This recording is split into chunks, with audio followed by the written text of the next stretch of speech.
Selamat pagi pemirsa. Tatanan dunia global yang selama puluhan tahun menjadi penopang hubungan antar negara kini berada di titik paling rapuh sejak Perang Dunia Kedua. Hukum internasional semakin terpinggirkan, norma global terus terkikis, dan multilateralisme mengalami ujian serius. Kondisi ini menjadi peringatan keras bagi komunitas internasional bahwa tanpa komitmen kolektif untuk menjaga aturan bersama, dunia beresiko terjerumus ke dalam anarki dan konflik yang tidak terkendali. Pemirsa, inilah editorial Media Indonesia di seri ini Kamis 15 Januari 2026 dengan tema Kembalikan Tatanan Dunia yang Rapuh bersama saya Leonard Samosir. Dan Anda semua juga bisa ikut menyatakan pendapat Anda nanti dengan menelepon nomor 021 583 99 100. Dan pemirsa, pagi ini telah hadir bersama saya anggota Dewan Redaksi Media Group, Arief Suditomo. Mas Arief, selamat pagi. Pagi, Leo. Sehat-sehat, Mas? Alhamdulillah. Kita bicara soal... kalau beberapa teman mengatakan ini ngeri-ngeri sedap, saya bilang ini ngeri-ngeri. Kalau kita melihat bagaimana beberapa kejadian terakhir, itu membuat beberapa teman bertanya, masih dipercayakah hubungan antar negara yang bukan hanya bilateral tapi juga multilateral, atau memang Indonesia harus bersiap-siap untuk mengikuti apa yang terjadi? Pesan editorial apa pagi ini, Mas? Ya, situasi di mana makin rapuhnya multilateralisme karena itu ditunjukkan dengan makin menguatnya aksi-aksi unilateralisme, itu memang menjadi tantangan kebijakan luar negeri kita, dan itu merupakan salah satu hal yang harus disikapi dengan bagaimana kita harus mencoba untuk membangun leadership di kawasan. Karena untuk size Indonesia, kita kan tidak bisa berpretensi bahwa kita memimpin secara global. Nggak ada yang seperti itu kecuali Cina, Amerika Serikat, dan Rusia. Jadi untuk di level kawasan kita harus mulai membangun dan harus bisa memperlihatkan kepemimpinan kita. Dan untuk memperlihatkan kepemimpinan kita dan membangunnya, saya pikir itu modalnya itu adalah bagaimana kita harus bisa punya tauladan dan berbagai macam kekuatan domestik yang pada akhirnya bisa menjadi bagian dari modal kekuatan itu sendiri. Jadi waktu Pak Alatas bilang, atau beberapa Menlu sebelumnya bilang bahwa foreign policy starts at home, itu merupakan salah satu hal yang absolutely right, sangat benar, untuk pada akhirnya kita bisa mengcounter unilateralisme itu, memupuk multilateralisme, dan memperlihatkan leadership di kawasan. Persisnya nanti seperti apa langkah yang bisa mewujudkan bebas dan aktif itu kita akan bahas, Mas Arief. Dan misalnya inilah editorial Media Indonesia untuk hari ini, Kamis 15 Januari 2026, Kembalikan Tatanan Dunia yang Rapuh.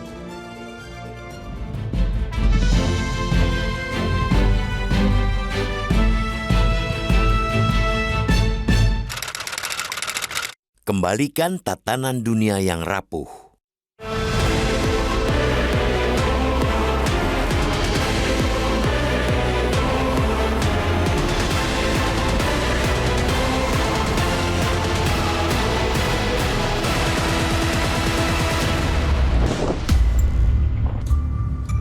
Tatanan dunia yang selama puluhan tahun menjadi fondasi hubungan antar negara kini berada dalam ujian terberat sejak berakhirnya Perang Dunia II. Sistem yang dibangun di atas hukum internasional, multilateralisme, dan prinsip kolektif untuk menjaga perdamaian global semakin menunjukkan kerapuhannya. Peringatan itu disampaikan Menteri Luar Negeri Republik Indonesia Sugiono dalam taklimat pers awal 2026. Ia menegaskan bahwa dunia tengah menghadapi kondisi berbahaya, yakni hukum internasional kian dipinggirkan, sementara itu norma dan kesepakatan global yang seharusnya menjadi pagar stabilitas justru terus terkikis. Pernyataan tersebut patut menjadi alarm bagi para pemimpin dunia, sekaligus refleksi serius bagi masyarakat internasional. Kerapuhan tatanan global tidak terjadi secara tiba-tiba. Ia merupakan akumulasi dari pelanggaran aturan internasional yang dibiarkan tanpa konsekuensi tegas. Ketika hukum internasional dilanggar secara selektif dan digunakan sebagai alat pembenaran kekuatan, kepercayaan terhadap sistem multilateral pun runtuh. Akibatnya, dunia memasuki apa yang disebut sebagai ruang abu-abu yang berbahaya, ketika batas antara damai dan konflik menjadi kabur dan tak menentu. Contoh paling nyata dari kondisi itu terlihat pada intervensi Amerika Serikat terhadap Presiden Venezuela Nicolas Maduro. Penangkapan seorang kepala negara oleh kekuatan eksternal tanpa legitimasi Perserikatan Bangsa-Bangsa atau dasar hukum internasional yang sah mengguncang norma dasar hubungan antar negara.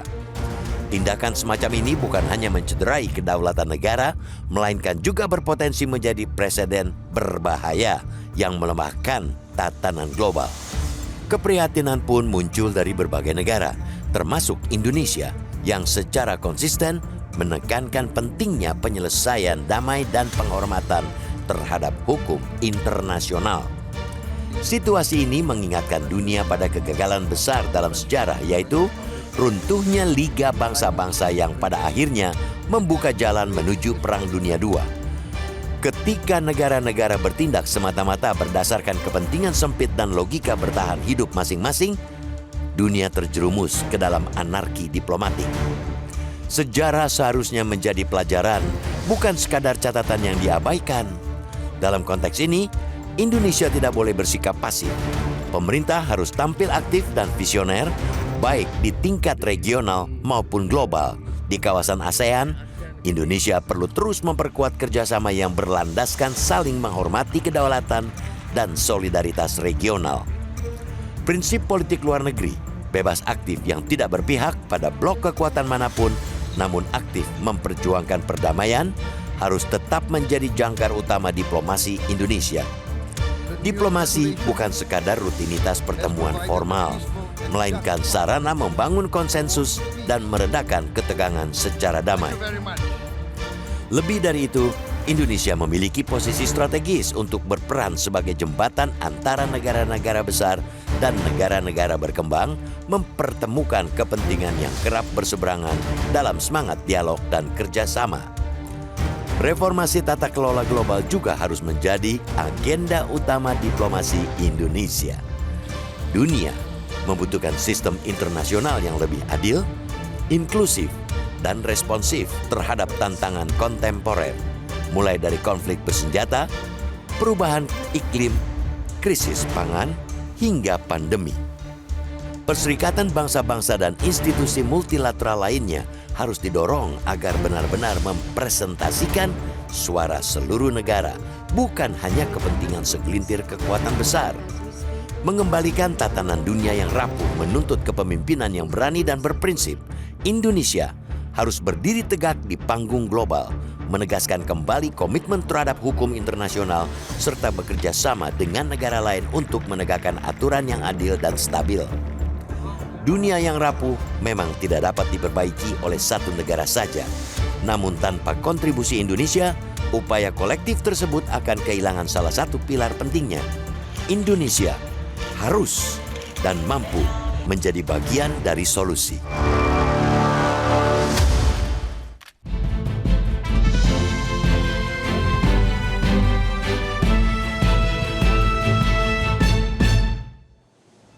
Di bagian berikut Anda bisa menyatakan pendapat Anda, pemirsa. Untuk saat ini tetaplah bersama kami.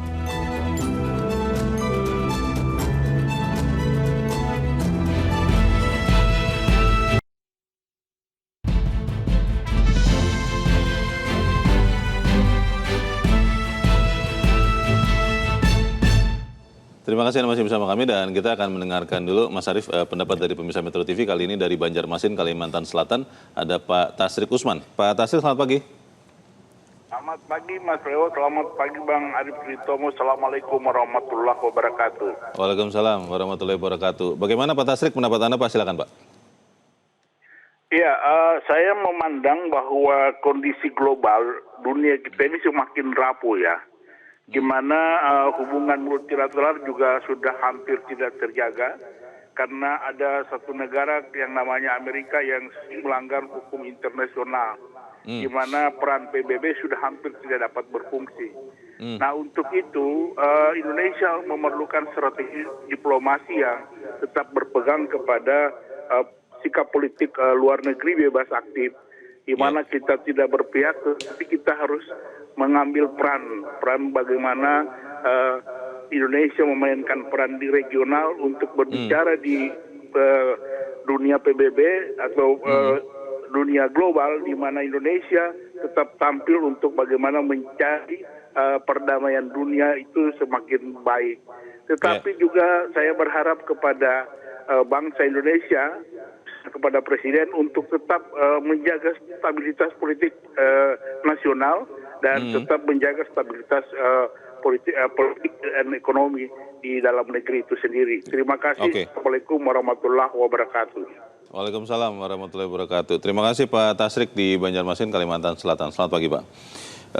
Bebas aktif itu Mas Arief di kondisi sekarang itu kan makin terbatas ya pilihan-pilihannya. Ketika misalnya Indonesia banyak masyarakat yang berharap sebetulnya memberikan pernyataan yang lebih tegas terhadap apa yang dilakukan Amerika di Venezuela. Tapi di sisi yang lain kan kita juga punya banyak kepentingan dengan Amerika dan juga sekutu-sekutu lainnya. Dalam kondisi seperti ini, apa yang paling bijaksana dilakukan oleh pemerintah supaya kemudian Indonesia tetap bisa berperan dan kalau bisa ikut mengembalikan tatanan dunia yang semakin rapuh ini? Ya, kalau kita melihat konteks unilateralisme yang selama ini menjadi bagian dari kebijakan dalam negeri dan luar negerinya Amerika Serikat, memang tidak terlalu banyak pilihan yang bisa kita lakukan di forum internasional. Apalagi kita ingin lebih dari hanya sekedar sikap.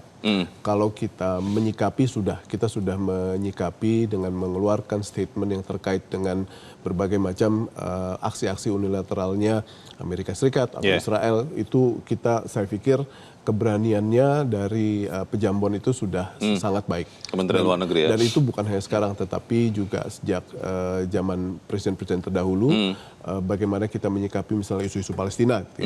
Indonesia juga sudah cukup lantang. Tetapi kan sekarang salah satu hal yang ditunggu adalah bagaimana aksinya. Nah, aksinya memang tidak terlalu banyak untuk bisa kita lakukan. Jadi kalau kita hanya cukup pada retorika internasional, saya pikir itu juga bisa kita anggap sebagai sikap. Namun yang paling penting bagi saya adalah karena memang kebijakan luar negeri itu harus menjadi refleksi dari apa yang kita lakukan di dalam negeri. Ini memang menjadi salah satu hal yang jadi PR. Kenapa? Karena kalau kita ingin bersikap menjadi sebuah kekuatan di regional, banyak hal yang pada akhirnya harus kita tuntaskan di dalam negeri dulu. Misalnya bagaimana kita membangun kekuatan ekonomi kita yang baik, membangun sistem pertahanan kita yang baik, bagaimana demokrasi kita di dalam negeri juga harus bisa menjadi bagian dari tauladan. Itu harus menjadi bagian yang sebaiknya kita prioritaskan dulu untuk pada akhirnya kita bisa punya peran di kawasan atau menjadi leaders di region ini. Anda yang mengatakan inilah waktunya sebetulnya para diplomat Indonesia itu menggencarkan networkingnya, lobby-lobby internasional. Semua duta besar di semua negara itu harus berperan lebih aktif untuk melobi, menggalang dukungan untuk membuat tatanan dunia ini tidak serapuh sekarang. Itu kira-kira bisa dilakukan atau seperti apa? Sangat bisa, karena kan semangat multilateralisme ini harusnya menjadi bagian dari semangat kekeluargaan, semangat persahabatan yang pada akhirnya bisa menuntaskan banyak sekali permasalahan. Salah satu contoh yang pada akhirnya bisa kita lihat ini kembali kepada tahun 1991, di mana Amerika Serikat bersama berbagai macam negara, termasuk Arab Saudi, mereka bertekad untuk membebaskan Kuwait dari invasi Irak pada saat itu. Dan PBB merestui. Bahkan PBB waktu itu menyatakan sampai tanggal 15 Februari apabila Irak tidak angkat kaki dari Kuwait, kita akan melakukan invasi dan pembebasan. Dan pada saat itu Amerika Serikat memberikan contoh leadership dalam kerangka multilateralisme. Namun banyak sekali episode yang bisa kita buktikan bahwa unilateralisme yang dilakukan secara sepihak, invasi di Panama, invasi di Grenada, dan berbagai macam invasi di Irak bahkan itu merupakan salah satu hal yang melemahkan semangat-semangat persahabatan internasional ini yang dilakukan oleh banyak sekali bangsa di berbagai forum. Jadi kalau misalnya sekarang kita mau berhenti melakukan lobby-lobby di berbagai macam level diplomasi, itu jangan sampai berhenti karena kekuatan unilateralisme itu juga makin lama makin marak. Jadi saya pikir hal terkecil apapun yang bisa dilakukan di tataran diplomasi tetap harus berjalan. Baik, kita harus jeda lagi, Mas Arief, dan pemirsa tetap bersama kami. Editorial Media Indonesia segera kembali.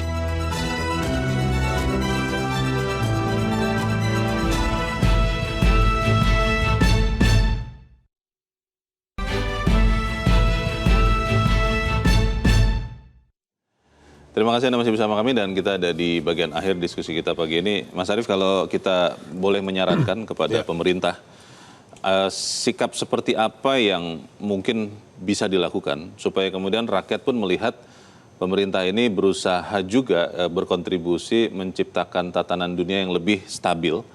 Karena ujung-ujungnya kan akan berdampak ke kehidupan kita di Indonesia. Kira-kira seperti apa yang paling aman di kondisi seperti sekarang? Dalam kebijakan politik luar negeri yang paling dekat untuk pada dasarnya bisa dijadikan target jangka pendek adalah bagaimana kita menguatkan dan membangun leadership di ASEAN.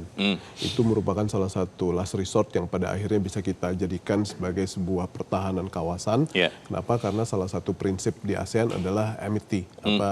Kita tidak saling intervensi, kita mengutamakan musyawarah, kita mengedepankan dialog. Dan itu merupakan salah satu warisan dari pemimpin-pemimpin dan kebijaksanaan kita yang diwariskan dari pemimpin yang kemarin sampai yang sekarang, yang bisa memberikan kita sebuah modal untuk memimpin dan memelihara semangat kebersamaan. Jadi kita harus menyatakan bahwa tidak akan ada dominasi di kawasan, kita akan memelihara kawasan ini sebagai kawasan yang damai, kawasan yang membangun, karena terlalu besar taruhannya apabila kita memulai sebuah aksi-aksi single atau unilateralisme di kawasan ini. Pembangunan yang sedang berlangsung, kemajuan ekonomi dan pertumbuhan yang ada dinikmati oleh masing-masing negara itu akan menjadi bagian yang kita pertaruhkan apabila kita tidak memelihara kebersamaan di kawasan ini. Baik, kita harap apa yang kita bicarakan di sini juga bisa menyumbangkan pemikiran bagi kebijakan pemerintah untuk ikut mengembalikan tatanan dunia yang rapuh. Mas Arief, terima kasih. Terima kasih, Leo. Sudah hadir di tempat ini. Selamat pagi, Mas. Pagi. Pemirsa, di tengah tatanan dunia yang semakin rapuh, Indonesia tidak boleh bersikap pasif. Dengan prinsip politik luar negeri bebas aktif, Indonesia harus terus menegaskan komitmen pada hukum internasional, dialog, dan penyelesaian damai. Dunia memang tidak bisa diperbaiki satu negara saja, namun tanpa peran aktif Indonesia, upaya mengembalikan tatanan global yang adil dan stabil akan kehilangan salah satu pilar pentingnya. Saya, Leonard Samusi, berterima kasih Anda sudah menyimak editorial Media Indonesia untuk pagi ini. Terus jaga kesehatan Anda, terus jaga nurani Anda. Selamat pagi, sampai jumpa.